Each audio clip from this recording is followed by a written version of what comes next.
Hello നമസ്കാരം. എൻ്റെ video കണ്ടെന്നെ പ്രോത്സാഹിപ്പിച്ചവർക്കും ഇനി പ്രോത്സാഹിപ്പിക്കാൻ പോകുന്നവർക്കും സ്ഥിരമായി കണ്ടുകൊണ്ടിരിക്കുന്നു. നല്ല സബ്സ്ക്രൈബ് ചെയ്യുന്നുണ്ട്. സബ്സ്ക്രൈബ് ചെയ്യുക, ലൈക്ക് ചെയ്യുക, ഷെയർ ചെയ്യുക, കാര്യമായിട്ട് സബ്സ്ക്രൈബ് ചെയ്യുക. അപ്പോൾ എല്ലാവർക്കും നമസ്കാരം. പിന്നെ ഞാൻ കുറച്ച് വീഡിയോ ഒക്കെ ചെയ്തിട്ടുണ്ട്. അപ്പോൾ നിങ്ങൾ ആമുഖമായിട്ട് പറയുന്നു ഇതൊരു മന്ത്രത്തിനെ കുറിച്ചാണ്, കുറച്ച് മന്ത്രങ്ങളെക്കുറിച്ചാണ് പറയുന്നത്. അപ്പോൾ ഇതെന്താ അങ്ങനെ പ്രത്യേകം പറയുന്നതെന്ന് വെച്ചാൽ പല വീഡിയോസും ചെയ്തല്ലേ, അപ്പോൾ അതിൻ്റെ ആമുഖം പറഞ്ഞെന്ന് മാത്രം. അപ്പോൾ മന്ത്രത്തെക്കുറിച്ചാണ് പറയാൻ പോകുന്നത്. മന്ത്രം എന്നാൽ മനസ്സിനെ രക്ഷിക്കുന്നതെന്തോ അതാണ് മന്ത്രം. മന്ത്രം ജപിക്കുമ്പോൾ മനഃശക്തി വർദ്ധിക്കുന്നു എന്നാണ് സംഭവിക്കുന്നത്. പിന്നെ മന്ത്രങ്ങളുടെ മാതാവ് ഗായത്രി മന്ത്രമാണ്. അതിനെക്കുറിച്ച് ഇപ്പോൾ പറയുന്നില്ല.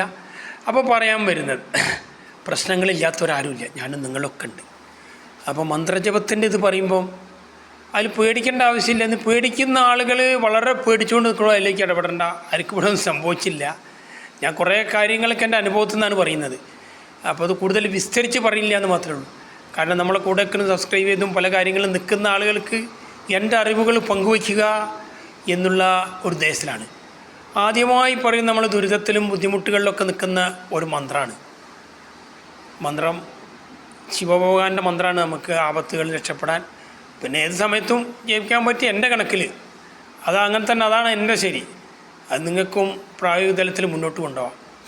മൃത്യുഞ്ജയ മന്ത്രം. ഓം ത്രംബകം യജാമഹേ സുഗന്ധിം പുഷ്ടിവർദ്ധനം ഉർവാരുകവ്യബന്ധനാൽ മൃത്യോർമുക്ഷേ യമാമൃതാൽ. അപ്പോൾ മൃത്യുഞ്ജയ മന്ത്രം രോഗങ്ങൾക്ക്, അസുഖങ്ങൾക്ക്, നമ്മളെ കാലക്കടലിൽപ്പെട്ട് കളിക്കുമ്പോൾ ഏത് ആപത്തുകളിൽ നിന്നും ഭഗവാൻ നമ്മളെ രക്ഷിക്കും, ഉറപ്പ്. രണ്ടാമത്തത് ദോഷങ്ങളില്ലാത്തവരാരുമില്ല.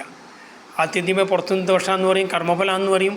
എന്തൊക്കെ പറഞ്ഞാലും ചതുർദോഷങ്ങൾ ഉണ്ടാവാറുണ്ട്. നമ്മളില്ലാന്നും പറ്റുകയില്ല. മനുഷ്യനെ ദ്രോഹിക്കുക, മനുഷ്യൻ്റെ മനസ്സ് നന്നാവണ്ടേ.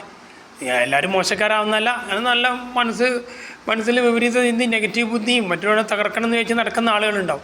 അപ്പം നരസിംഹ മന്ത്രം, നരസിംഹ ഗായത്രീൻ്റെ നരസിംഹ മന്ത്രമാണ്. ഓം ഉഗ്രം വീരം മഹാവിഷ്ണു ജ്വലന്തം സർവതോമുഖം നരസിംഹം ഭീഷണം ഭദ്രം മൃത്യും നമാമ്യഹം.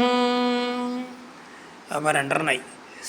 ഇനി നമ്മുടെ യാത്രാവേളകളിൽ നമ്മൾ ദുരിതങ്ങളിൽ കെട്ടും മുട്ടും, ചിലർ കെട്ടുക എന്നൊക്കെ പറയും. അപ്പോൾ ഈ ദുരിതങ്ങൾക്ക് മോചനം മഹാവിഷ്ണു. നമ്മൾ യാത്രകളിലൊക്കെ സ്പീഡ് പോരായ എല്ലാ മുടക്കുകളും, നമ്മൾ പ്രകാശവേഗത്തിലാണ് ഗരുഡ ഭഗവാൻ സഞ്ചരിക്കുക എന്ന് പറയുക. മഹാവിഷ്ണുവിൻ്റെ അവതാരമായ ഗരുഡ ഭഗവാന്റെ ഗരുഡ ഗായത്രി. ഓം തത്പുരുഷായ വിദ്മഹേ സുവർണപക്ഷായ ധീമഹി തന്നോ ഗരുഡ പ്രചോദയാത്. അപ്പോൾ ഗരുഡ ഗായത്രി. പിന്നെ നമുക്ക് ഉദ്ദിഷ്ട കാര്യത്തിന് എല്ലാം നല്ലതാണ്. ശത്രുദോഷത്തിനും നമ്മൾ പറയുമ്പോൾ ഇത് ഗരുഡ ഭഗവാൻ, മറ്റേ ഹനുമാൻ സ്വാമി, ഗണപതി, ഇങ്ങനെയൊക്കെ മനുഷ്യൻ്റേതല്ലാത്ത വേറെ തരത്തിലുള്ള മുഖങ്ങളുടെ ദൈവങ്ങളുടെ ശക്തി കൂടുകയെന്ന് പറയാം വല്ലും.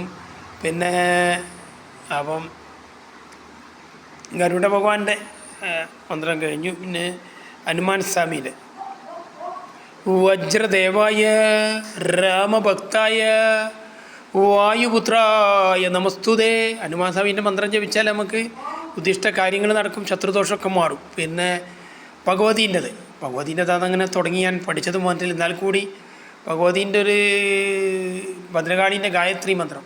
സുബ്രസുതായ വിഘ്നസ്തായ ധീമഹി തന്നോ കാളി പ്രചോദയാ. ഓം കാളി കാളി മഹാകാളി ഭദ്രകാളി നമസ്തുതേ. കുലം ച കുലധർമ്മം ച മാം ച പാലയ പാലയ. ഓം ഹ്രീ യോഗിനി യോഗിനി യോഗേശ്വരി യോഗഭയങ്കരി സർവസ്ഥാവര ജംഗമസ്യ മുഖഹൃദയം മമ വശം ആകർഷയ സ്വാഹ. അങ്ങനെയൊക്കെയാണ്. അപ്പോൾ മന്ത്രങ്ങൾ ജീവിതത്തിൽ വീണ്ടും ഇത് വിനിയോഗിക്കുക. പേടിക്കൊന്നും വേണ്ട, ഒന്നും സംഭവിക്കില്ല. പിന്നെ എല്ലാവർക്കും മനഃശാന്തി വേണം. ഇതുകൊണ്ട് മനഃശാന്തി ഉണ്ടാവില്ല. ഓരോ സമയങ്ങളിലും മനുഷ്യനാണ് കുറേ ചിന്തിച്ച് തീരുമാനം എടുക്കേണ്ടത്. അപ്പോൾ ഗായത്രി മന്ത്രം വെച്ചാൽ മനസ്സ് ശാന്തമായ മന്ത്രങ്ങളുടെ മാതാവുള്ള അവസ്ഥയിലേക്ക് എത്തും. ഇനി ചിലർക്ക് തോന്നുകയാണ് ഇതൊക്കെ പ്രശ്നങ്ങളായി. അപ്പോൾ അതൊക്കെ നമ്മൾ അനുഭവത്തിൽ നിന്ന് കുറേ പറയുന്ന കേട്ടോ, തോന്നുകയാണ്.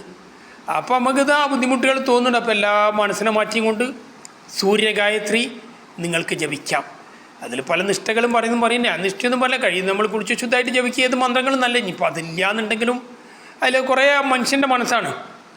അപ്പം ഗായത്രി മന്ത്രം ഓം ഭൂർഭുവസ്വാ തത്സവിതുർവരേണ്യം ഭർഗോ ദേവസ്യ ധീമഹി ധിയോ യോന പ്രചോദയാത്. ഇനി പിന്നെ 2-3 അർത്ഥങ്ങളും കൂടെ പറഞ്ഞ് ഇവിടെ നിർത്താം. നമശിവായ എന്ന് പറഞ്ഞാൽ ശിവനാണ്. അങ്ങനെ സങ്കല്പത്തിൽ വരുമ്പോൾ ശിവനല്ലാത്ത ഒന്നുമില്ല പ്രകൃതിയിൽ. അതാണ് നമശിവായ. ശിവമായ എല്ലാത്തിനെയും നമിക്കുന്നു. നാരായണൻ എന്ന് പറഞ്ഞാൽ ലക്ഷ്മിയിൽ സഞ്ചരിക്കുന്നു, നാരത്തിൽ അയനം ചെയ്യുന്നവൻ. അപ്പോൾ അതിന് ബൃഹത്തായ അർത്ഥങ്ങളാണ്. കാളി എന്ന് പറഞ്ഞാൽ ക്രിയാശേഷിയാണ് കാണിക്കുന്നത്. പിന്നെ വൈകുണ്ഠം എന്ന് പറഞ്ഞാൽ ദുഃഖമില്ലാത്ത അവസ്ഥ. സ്വർഗം മനസ്സിൽ നിലവാരമെന്നല്ല സിദ്ധർഷി പുങ്കവർ പണ്ടു ചൊല്ലി, തീരെ വികുണ്ഠിതാമില്ല മനസ്സിൻ്റെ പേരല്ല വൈകുണ്ഠം എന്ന് ചൊല്ലി.